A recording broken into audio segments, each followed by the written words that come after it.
Hi friends, welcome back to Rani's kitchen. నేను మీ రాణి. Friends, ఈరోజు recipe వచ్చేసి చట్నీ అండి. ఈ చట్నీ అనేది రైస్కే కాకుండా డైలీ ఇడ్లీ దోశలకు కూడా చాలా టేస్టీగా ఉంటుంది. ఆ ప్రాసెస్ అంతా చూద్దాం. వీడియోని ఫస్ట్ నుంచి లాస్ట్ వరకు స్కిప్ చేయకుండా చూడండి. మీకు కూడా ఈ చట్నీ రెసిపీ అనేది చాలా బాగా నచ్చుతుందండి. చాలా సింపుల్గా చేసేసుకోవచ్చు. దానికోసం ముందుగా మీ ఘాటుకి తగ్గట్టుగా కొన్ని పచ్చిమిర్చిని ముక్కలుగా కట్ చేసుకుని ఇలా స్టవ్ ఆన్ చేసి కళాయి పెట్టుకుని 1 టేబుల్ స్పూన్ ఆయిల్ వేసుకుని పచ్చిమిర్చిని కూడా ఆయిల్లో వేసుకుని గరిటెతో కలుపుకుంటూ ఇలా పచ్చిమిర్చి అన్నీ కూడా ఈవెన్గా మగ్గేంత వరకు ఫ్రై చేసుకోండి. ఇలా మగ్గిన తర్వాత అన్నీ కూడా గిన్నెలోకి తీసేసుకోండి. అదే ఆయిల్లో 1 టేబుల్ స్పూన్ పచ్చిశనగపప్పుని 1 టేబుల్ స్పూన్ మినపప్పుని వేసుకోండి. అలాగే 2 టేబుల్ స్పూన్లు పల్లీలను కూడా వేసుకుని ఇవి 3 కూడా ఆయిల్లో క్రిస్పీగా అయ్యేంత వరకు ఫ్రై చేసుకోండి. పప్పులన్నీ కూడా పచ్చివాసన అంతా పోయి కరకరలాడేంత వరకు ఫ్రై చేసుకోండి. చట్నీ అనేది చాలా టేస్టీగా ఉంటుంది. ఇలా బాగా ఫ్రై అయిన తర్వాత అన్నీ కూడా పచ్చిమిర్చి తీసుకున్న గిన్నెలోకి తీసేసుకోండి. ఇదే కళాయిలోకి 1 టేబుల్ స్పూన్ ధనియాలు వేసుకుని గరిటెతో ఇలా కలుపుకుంటూ ధనియాలను కూడా పచ్చివాసన పోయేంత వరకు బాగా ఫ్రై చేయండి. ఇలా బాగా ఫ్రై అయిన తర్వాత ధనియాలన్నీ కూడా తీసి ఆయిల్ నుండి తీసి పచ్చిమిర్చి వేసుకున్న గిన్నెలోకి వేసేసుకోండి. ఇదే కళాయిలోకి 1 టేబుల్ స్పూన్ ఆయిల్ని వేసుకుని ముందుగానే మనం సొరకాయని పైపీలంతా ఓపెన్ చేసి శుభ్రంగా కడిగిన తర్వాత ఇలా చిన్న ముక్కలుగా కట్ చేసుకుని తీసుకోవాలండి. ముందుగానే మనం సొరకాయ ముక్కల్ని రెడీగా పెట్టుకుంటే చట్నీ అనేది చాలా ఈజీగా కంప్లీట్ అయిపోతుంది. ఈ సొరకాయ ముక్కల్ని 2 కప్పుల వరకు తీసుకుని కళాయిలో వేసుకుని కలుపుకుంటూ మగ్గించండి. గరిటెతో ఇలా కలుపుకుంటూ ఆయిల్లో మగ్గించినట్లయితే సొరకాయ నుంచి వాటర్ అనేవి రిలీజ్ అయ్యి ముక్కలు అనేవి చాలా సాఫ్ట్గా ఇలా మగ్గిపోతాయండి. ఈ విధంగా బాగా ఫ్రై చేయండి. ఇలా మగ్గిన తర్వాత అన్నీ కూడా తీసుకుని వేరొక బౌల్లోకి వేసేసుకోండి. పచ్చిమిర్చి తీసుకున్న బౌల్లోకి కాకుండా వేరొక బౌల్లోకి తీసి పెట్టుకోండి.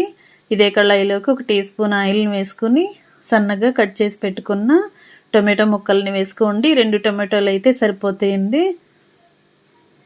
2 టొమాటోలను తీసుకుని ముక్కలుగా కట్ చేసుకుని కళాయిలో వేసుకోండి. దానిలోకి కొంచెంగా సాల్ట్ వేసుకుని 2-3 రెబ్బలు చింతపండును కూడా వేసుకోండి.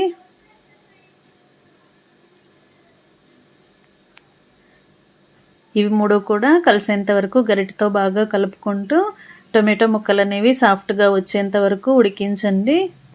వాటర్ అనేవి అసలు యాడ్ చేయొద్దండి. టొమాటో ముక్కలు అనేవి ఇలాగే మగ్గాలి. ఈ విధంగా బాగా ఉడికిన తర్వాత అన్నీ కూడా గిన్నెలోకి వేసుకుని స్టవ్ ఆఫ్ చేసేసుకోండి. ఇప్పుడు మనం ఫ్రై చేసుకున్న ఇంగ్రీడియంట్స్ అన్నీ కూడా బాగా చల్లారనిచ్చిన తర్వాత ముందుగా మనం మిక్సీ జార్ తీసుకుని ముందుగా మనం ఏవైతే ఫ్రై చేసామో అన్నీ కూడా వేసేసుకుని దానిలోకి టేస్ట్కి సరిపడా సాల్ట్ వేసుకోండి. అలాగే 4-5 వెల్లుల్లి రెబ్బలు 1 టీ స్పూన్ జీలకర్రని కూడా వేసుకుని ముందు బరకగా గ్రైండ్ చేసుకోండి. తర్వాత కొంచెంగా వాటర్ని యాడ్ చేసి పప్పులన్నీ కూడా నలిగేంత వరకు బాగా మెత్తగా గ్రైండ్ చేసుకోండి. ఇప్పుడు కాడలతో సహా కొత్తిమీరని ఇసుక అనేది ఏమీ లేకుండా బాగా శుభ్రంగా కడిగి ఇలా కొత్తిమీరని కూడా వేసుకోండి. కొత్తిమీర టేస్ట్ అనేది చట్నీకి చాలా బాగుంటుంది. ఇలా వేసుకున్నాం కదా. ఇప్పుడు ఇదే జార్లోకి మగ్గించుకుని పెట్టుకున్న సొరకాయ ముక్కల్ని కూడా వేసుకుని మూత పెట్టి గ్రైండ్ చేసుకోండి. ముక్కలు అనేవి మరీ ఎక్కువగా మెత్తగా పేస్ట్ లాగా అవ్వాల్సిన పని లేదండి. సొరకాయ ముక్కలు అనేవి బరకగా గ్రైండ్ అయితే సరిపోతుంది. ఈ విధంగా నలిగిన తర్వాత చివరిగా టొమాటో ముక్కల్ని కూడా ఉడికించి పెట్టుకున్న టొమాటో ముక్కల్ని కూడా వేసుకుని చట్నీని ఒకసారి టేస్ట్ చూసుకోండి. సాల్ట్ కానీ కరెక్ట్గా లేకపోతే సాల్ట్ కూడా కొంచెం యాడ్ చేసుకుని ఎక్కువసేపుగా మెత్తగా కాకుండా కొంచెం లైట్గానే గ్రైండ్ చేసి తీసుకోండి. ఇలా గ్రైండ్ అయిన తర్వాత చట్నీ మొత్తం కూడా గ్రైండ్ చేసుకున్నాం కదా. ఇంకా చట్నీ కంప్లీట్ అవ్వలేదండి. చట్నీకి కరెక్ట్గా పోపు అనేది వేసుకుంటే చట్నీ టేస్ట్ అనేది చాలా చాలా బాగుంటుంది కదా. చివరిగా చట్నీకి పోపు పెట్టుకుందాం. చట్నీని టేస్ట్ చూసుకుని సాల్ట్ని అడ్జస్ట్ చేసుకోండి. ఈ జార్ని పక్కన పెట్టుకుని స్టవ్ ఆన్ చేసి పోపుకి సరిపడా పాత్ర పెట్టుకోండి. ఒక గరిటె ఆయిల్ వేసుకుని ఆయిల్ బాగా కాగిన తర్వాత పోపు దినుసులు వేసుకోండి.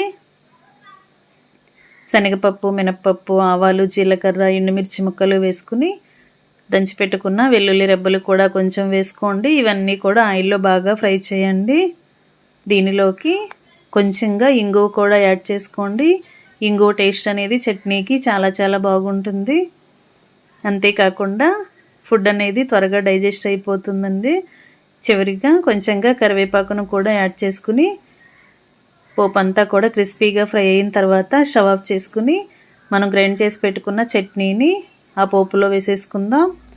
చట్నీని పోపులో కలిపిన తర్వాత స్టవ్ అసలు ఆన్లో ఉండకూడదండి, ఆఫ్ చేసేసుకోండి. ఇప్పుడు పోపు అంతా కూడా చట్నీలో కలిసేంత వరకు గరిటెతో బాగా కలుపుకుందాం. ఇంకా రెడీ అయిపోయినట్లేనండి సొరకాయ టమాటో చట్నీ. చాలా చాలా టేస్టీ చట్నీ. సొరకాయని డైరెక్ట్గా కర్రీ చేసుకుని తినాలి అనుకుంటే పిల్లలు తినరు కదా, అలాంటి వారికి ఈ చట్నీ చేసి పెట్టండి. Thanks for watching. నేను మీ రాణి.